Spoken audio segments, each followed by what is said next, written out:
Greetings, YouTube. Once again, happy Saturday. You know, with just under 4 days left on the Gwenpool Goes to the Movies monthly August event, we pay tribute, of course, to the greatest compensation we have ever seen in this event. In fact, we have seen just the best, especially in terms of the epic difficulty.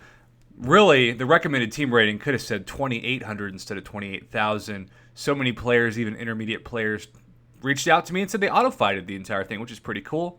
And I would imagine that even those who'd only been playing the game for about a month had at least one champion, around 2,000 PI, that they could bring in to do well. Of course, you'd have to be somewhere level 40 in a month, but I had people reach out to me that told me that they got to level 40 in a week. So hats off to you who started the game maybe at the end of July, and by the end of August in 1 month had gotten this summoner level 40 requirement and scored yourself the best free 5-star crystal ever, in which I, of course, didn't get Stark Spidey, but I did get a literal free Killmonger, one of my favorite champions. So it would seem like this is the end of August, that this is the end of Gwenpool at the Movies. We should be sad and say a fond farewell to an event that may not come around again anytime soon, at least in terms of difficulty versus rewards.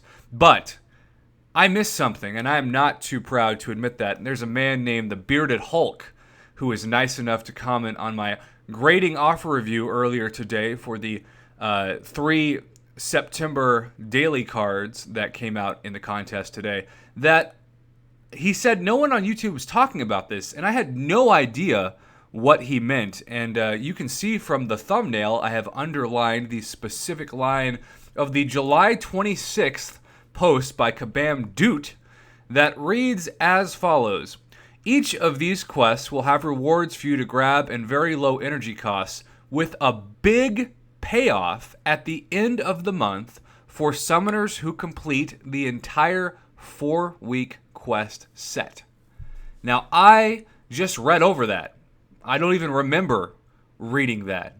I may not have registered in my mind that that was even a thing, and yet you are seeing in front of you the same thing that I'm guessing most of you are seeing in front of yourselves if you log into the screen, that you have indeed completed 100% of each chapters, and thus, when this event ends in roughly 4 days, we might get the best Gwenpool at the Movies mic drop compensation yet.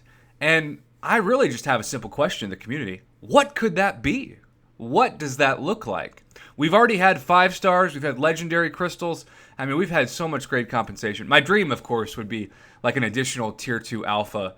That would be the best. You always get people who are so thirsty anytime that they hear the word compensation. They're like Gollum in Lord of the Rings. They just immediately, their precious is ranked down tickets. Rank down tickets! Give me rank down tickets. I don't think that's compensation. I don't think that's going to be there.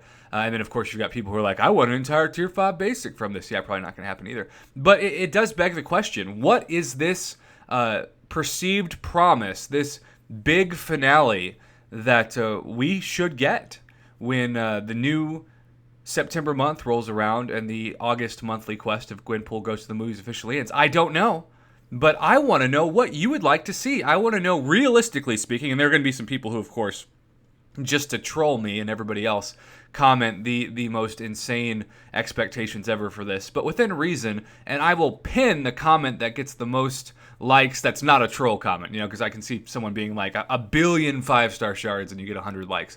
But within reason, what kind of big finale would you be so satisfied to see in this quest? I do think August was steering the Titanic away from the iceberg, if you will. We had seen so many terrible months for Kabam this summer, especially with the overheating and lag issues, that they're starting to steer the ship away from the iceberg, starting to gain the community's trust back. We will see with this month, between what should be Alliance War Hell 5.0 Emma Frost and just different kinds of events that force you to take some champs in your roster that have been on your bench for years, like your 2 stars, and play them. And who knows, maybe that'll be fun. But we'll see. The new season of Alliance Quest, another season of Alliance Wars right around the corner, so I don't know what's in store. Hopefully good things to come. But regardless, I just want to make this video to announce that indeed there is a big payoff. That's a direct quote from Kabam at the end of this month, What should that big payoff look like? Comment below, let me know, and otherwise have a fantastic Labor Day weekend for those of you celebrating that holiday in the United States of America.